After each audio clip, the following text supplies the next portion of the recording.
Bonjour à tous et merci de nous rejoindre pour cette nouvelle version du rapport résumé consacré à l'activité des marchés VRAC sur avril 2023.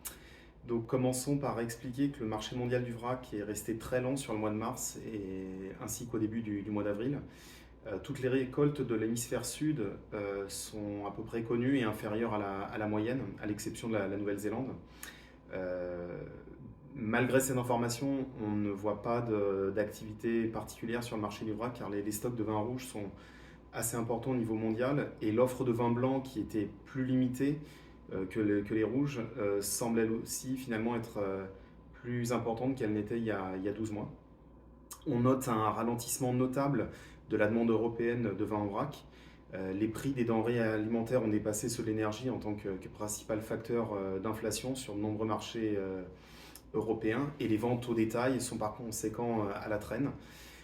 La situation économique mondiale aggrave une faiblesse structurelle à plus long terme dans l'industrie du vin. On peut citer l'International Wine and Spirit Research qui affirme que le Brésil est actuellement le seul pays parmi les 20 premiers marchés du vin qui boit plus de vin aujourd'hui qu'il n'en buvait en 2017. Donc attaquons la présentation avec l'hémisphère sud, comme d'habitude avec l'Argentine, où la récolte de 2023 devrait se situer entre 1,4 et 1,5 million de tonnes métriques, soit une baisse de 40 à 45% par rapport à la moyenne à long terme. Toutefois, on estime que la baisse des exportations et des ventes intérieures, ainsi que la maximisation en fait, de la production de vin par rapport au mou et au mou concentré, devrait quand même garantir un niveau de disponibilité normal. Les prix à l'exportation en vrac ont augmenté de 50 à 60% depuis décembre 2022 en raison de cette faible récolte. Cependant, le gouvernement argentin a annoncé un plan de relance de l'économie avec la mise en place d'un agro-dollar qui offre un taux de change préférentiel pour les exportations agricoles, y compris le vin. Cette mesure va s'appliquer du 8 avril au 30 août. Comme elle est assez compliquée à expliquer là, on invite ceux qui sont des importateurs de vin argentins à prendre contact avec nos équipes pour avoir plus de détails. Au Chili, la récolte 2023 devrait être en baisse de 15 à 25% par rapport à la moyenne à long terme, se situer donc aux alentours des 10,5 à 11 millions d'hectos. La forte demande internationale précoce pour le Sauvignon blanc et le Chardonnay 2023 s'est accélérée sur le mois précédent et a fait remonter les cours. Toutefois, le rythme des chargements et des expéditions reste lent pour les cépages blancs sur le millésime 2022 et les autres vins. Et des volumes importants attendent encore d'être acheminés. La demande par contre sur les vins rouges est limitée et les prix sont en baisse. En Afrique du Sud, l'estimation de la récolte 2023 reste affinée à 1,24 million de tonnes, ce qui en ferait une des plus courtes des 10 dernières années. L'activité internationale est principalement soutenue par les cépages blancs de 2023. On a peu de demandes au niveau international sur les cépages rouges qui sont principalement disponibles dans le cadre d'offres groupées avec les blancs. Rappelons toujours que la faiblesse du rand contribue à maintenir la compétitivité des prix à l'exportation des vins sud-africains. Et tous les prix dans l'ensemble sont négociables. En Australie, la récolte 2023 devrait être inférieure à la moyenne à long terme. Les tonnages sont inférieurs aux estimations précédentes, en particulier pour le Chardonnay et le Cabernet. Les vins rouges de cépage 2022 sont encore disponibles et leur prix diminue. C'est plutôt l'opposé sur les blancs par rapport finalement au point d'interrogation de la qualité pour le millésime 2023. L'augmentation des droits de douane sur l'alcool au Royaume-Uni et un nouveau régime de droits de douane compenseront les avantages de l'accord de libre-échange entre le Royaume-Uni et l'Australie pour les fournisseurs de vins australiens. En Nouvelle-Zélande, le cyclone Gabriel de février a détruit 140 hectares de vignes et a endommagé 7000 tonnes de raisins dans la région de production de Hawke's Bay. Pour le coup, la région de Marlborough n'a pas été touchée. La Nouvelle-Zélande prévoit toujours une récolte importante et les prix du Sauvignon blanc 2022 restant diminuent au fur et à mesure que les vins de 2023 deviennent disponibles.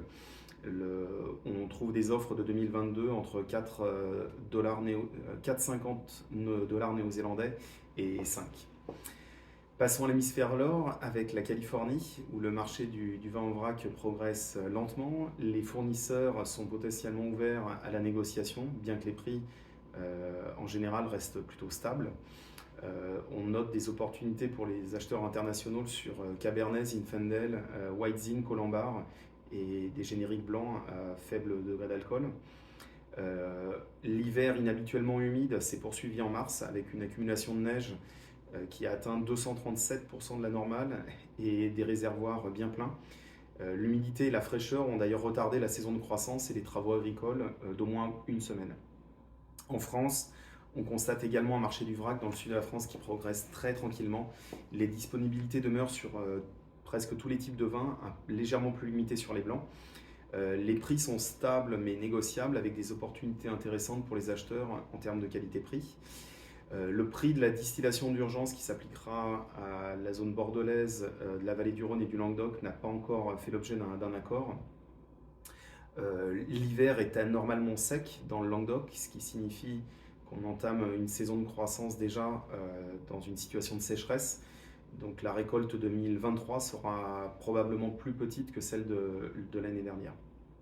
En Italie, l'activité des vins blancs continue de surpasser celle des vins rouges, à savoir sur les génériques ou les mousseux, qui sont désormais en quantité plus limitée. Nouvelle progression d'embouteillage sur les Prosecco avec plus 3%, plus 6% pour le Pinot Grigio DOC sur le mois de mars. On peut noter une augmentation de la demande sur les vins rouges sur quelques catégories. Les rouges de la Valpolicella qui ont été principalement tirés par les ventes des Bardolino aux USA et en Asie. Les Primitivo et les Montepulciano d'Abruzzo DOC qui ont regagné de l'intérêt avec des prix plus bas cette année que les années précédentes. Et aussi la sécheresse et les températures inférieures à zéro dans le nord de l'Italie qui suscitent, qu'on crée justement ces inquiétudes. En Espagne, le blanc générique fait l'objet d'une forte demande de la part des marchés nationaux et européens. On estime que 60 à 70% des stocks sont écoulés. Les prix restent stables. La demande de vin blanc de cépage est anormalement lente. La disponibilité de Sauvignon et de Chardonnay de 2022 de bonne qualité reste maintenue. Les vins rouges de cépage et génériques sont bien approvisionnés et les prix sont en baisse. La lenteur aussi des chargements est préoccupante dans ce pays. On parle également d'un plan de distillation, mais qui, faute de financement et de consensus interrégional, n'a pas été clarifié ou défini précisément. Là aussi, la Mancha n'a pas reçu de précipitations depuis Noël, donc si le mois d'avril est également sec, on peut s'attendre à une récolte bien moins importante dans la région cette année. Voilà, je vous remercie encore pour votre attention, votre suivi, vos commentaires. Je vous souhaite à tous un bon mois d'avril et je vous dis rendez-vous en mai. Merci à Vincéo encore pour la diffusion. À très bientôt. Au revoir.